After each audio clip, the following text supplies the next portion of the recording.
Assalamu alaikum students, I hope you all are fine. Today we will discuss rest and motion. तो students यहाँ पर हम पहले इन दोनों के मीनिंग को चेक करते हैं। रेस्ट का मतलब होता है साकिन यानी रुका हुआ, ठीक है। इसका मतलब क्या है, रुका हुआ। और मोशन का मतलब है, इसे आपने मूवमेंट से याद रखना है, यानी जब हम कोई भी बॉडी मूव करती है तो हम कहते हैं वो किस पोजीशन में है, मोशन में है, ठीक है। नेक्स्ट अब हम यहाँ पर इसकी डेफिनेशन को किस तरह से डिस्कस करेंगे। If a body does not change its position with respect to its surroundings it is said to be at rest. अब वो क्या कह रहा है कि अगर एक बॉडी अपनी पोजीशन चेंज नहीं कर रही, यानी जहाँ पर खड़ी थी वहीं पर खड़ी है, वो आगे पीछे मूव नहीं कर रही, तो वो क्या होगी, रेस्ट की हालत में होगी। इसके लिए आप एक एग्जांपल लेते हैं कि आप जो है वो रोड पे खड़े हुए हैं मोटरसाइकिल पे, और आपका दोस्त जो है वो साइड पे कहीं खड़ा हुआ है फुटपाथ पे, ठीक है। वो फुटपाथ पे खड़ा आपको देख रहा है और आप मोटरसाइकिल पे बैठे हुए हैं। आपने मोटरसाइकिल स्टार्ट नहीं की और आप बस ऐसे ही वहीं पे बैठे हुए हैं, तो आप कौन सी हालत में हैं, आपकी कौन सी स्टेट है, ये स्टेट आपकी रेस्ट की स्टेट है। क्या है, रेस्ट की स्टेट, स्टेट ऑफ रेस्ट। तो यानी आप अपनी पोजीशन चेंज नहीं कर रहे तो आपकी स्टेट क्या होगी, रेस्ट। और इसी तरह अगर आप बाइक को चलाना शुरू कर दें और बाइक चल रही है, आप भी मूव कर रहे हैं, बाइक भी मूव कर रही है, तो ये कौन सी आपकी स्टेट होगी, ये होगी मोशन, ठीक है। ये हमारे पास कौन सी स्टेट होगी, मोशन। अब इसके लिए हम इसकी एग्जांपल लेते हैं। Suppose a motorcyclist is standing on the road. वो कह रहा है कि सपोज कर लें कि एक मोटरसाइकिलिस्ट जो है यानी मोटरसाइकिल वाला रोड पे खड़ा हुआ है। एन ऑब्जर्वर सीज दैट, एक कोई भी शख्स उसको ऑब्जर्व कर रहा है यानी देख रहा है। He is not changing his position with respect to his surroundings. वो देख रहा है कि ये शख्स जो यानी मोटरसाइकिल वाला जो है ये अपनी पोजीशन चेंज नहीं कर रहा इर्द गिर्द की चीज़ों के लिहाज से, जैसे नियर बाय बिल्डिंग है, ट्री है या फिर पूल है। He will say that the motorcyclist is at rest. तो वो कहेगा कि मोटरसाइकिलिस्ट जो है वो क्या है, रेस्ट की हालत में है। यानी जब वो मोटरसाइकिल चला ही नहीं रहा, जहाँ पे मोटरसाइकिल खड़ी हुई है वो भी वहीं पे खड़ा हुआ है, वो अपनी पोजीशन चेंज नहीं कर रहा, तो इसके लिए वो कौन सी स्टेट में होगा, रेस्ट की स्टेट में। अब हम मोशन को डिस्कस करते हैं। If a body continuously changes its position with respect to its surroundings it is said to be in motion। यानी अगर एक बॉडी मुसलसल अपनी पोजीशन चेंज कर रही है इर्द गिर्द की चीज़ों के लिहाज से, तो उसकी स्टेट क्या होगी, मोशन। बेसिकली जब आप मोटरसाइकिल चलानी शुरू करते हैं तो आपकी पोजीशन यानी आपकी जगह तब्दील हो रही होती है। आपकी बाइक सपोज के लिए पहले इस पॉइंट पे थी, वो फिर आगे की तरफ मूव करेगी, आप इर्द गिर्द की चीज़ों के लिहाज से अपनी पोजीशन चेंज कर रहे हैं, तो इसीलिए ये कौन सी स्टेट होगी, मोशन, ठीक है। स्टूडेंट्स इसके लिए हम एग्जांपल लेते हैं। When the motorcyclist is driving, जब मोटरसाइकिल वाला जो है ना अपनी बाइक चलानी शुरू करता है, the observer will notice that, देखने वाला क्या देख रहा है, he is continuously changing his position, कि वो मुसलसल अपनी जगह तब्दील कर रहा है with respect to the surroundings, इर्द गिर्द की चीज़ों के लिहाज से।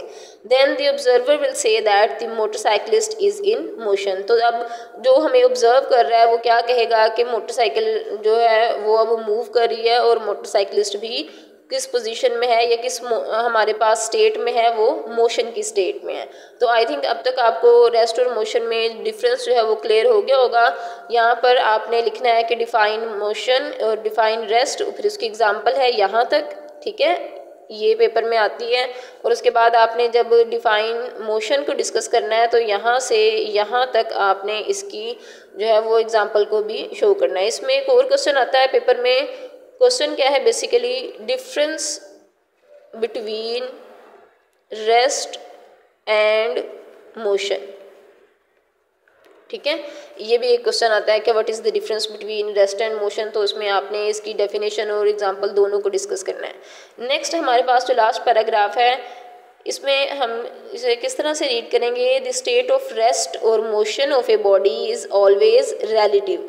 स्टूडेंट्स ये जो लाइन है ये बड़ी इंपॉर्टेंट है। ये हमें क्या बताती है कि हम अगर किसी भी बॉडी की रेस्ट या मोशन की हालत को देखेंगे तो वो रिलेटिव कैसे होगी, यानी एक दूसरे के लिहाज से। अब आप खड़े हैं तो हम कहेंगे कि आप दीवार के लिहाज से अपनी जगह तब्दील नहीं कर रहे। अब सपोज कर लें, इसके लिए एक एग्जांपल लेते हैं कि एक ट्रेन चल रही है, ठीक है। ट्रेन में कुछ जो है ना सवारियाँ बैठी हुई हैं, कुछ लोग बैठे हुए हैं, पैसेंजर्स हैं। तो कुछ लोग बाहर प्लेटफॉर्म पे खड़े होकर उन्हें देख रहे हैं। तो जो ट्रेन है, ट्रेन के अंदर जो शख्स खड़े हैं, कुछ लोग बैठे हुए हैं, तो अगर हम अंदर वालों के हिसाब से देखें तो वो सारे हम कहेंगे कि हम सब रेस्ट की हालत में हैं, हम तो मूव नहीं कर रहे, ठीक है। वैसे ही कहेंगे ना डब्बे के अंदर जो लोग बैठे हुए हैं कि हम सारे मूव नहीं कर रहे, हम सारे रेस्ट की हालत में हैं। लेकिन जब ट्रेन चल रही है और बाहर जो लोग खड़े हुए हैं वो देखेंगे कि ट्रेन वाले लोग क्या हैं, वो मूव कर रहे हैं। हालांकि अंदर की तरफ से अगर देखा जाए तो वो सारे रेस्ट की हालत में हैं, लेकिन अगर बाहर वालों के लिहाज से देखा जाए तो वो सारे क्या कर रहे हैं, मूव कर रहे हैं, ट्रेन भी मूव कर रही है। ये जो फिनोमेना है इसको कहते हैं रिलेटिव, ठीक है। रिलेटिव का वर्ड इसी वजह से यूज़ किया है। For example, a person standing in the compartment of a moving train is at rest, यानी एक शख्स जो है वो ट्रेन के डिब्बे में, जो ट्रेन चल रही है उसके डिब्बे में खड़ा है, तो वो कौन सी हालत में है, रेस्ट की हालत में with respect to other passengers, यानी अंदर बैठे हुए लोगों के लिहाज से वो रेस्ट की हालत में है, क्योंकि वो तो खड़ा है, वो मूव नहीं कर रहा।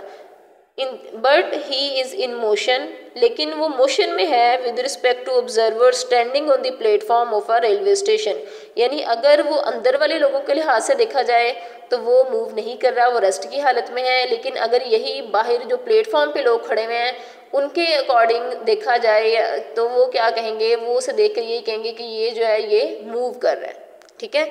आई थिंक आपको ये क्लियर हो गया होगा। आपने इस क्वेश्चन को अच्छी तरह से लर्न करना है, ये बहुत इंपॉर्टेंट शॉर्ट क्वेश्चन है स्टूडेंट्स। इसके लिए आपने यहाँ पर क्वेश्चन लिखना है, एक्सप्लेन विद एग्जांपल रेस्ट और मोशन इज़ ऑलवेज रिलेटिव, ठीक है। ये क्वेश्चन आपने यहाँ पर लिख लेना है, इसे अच्छी तरह से लर्न करना है, ये इंपॉर्टेंट शॉर्ट क्वेश्चन है।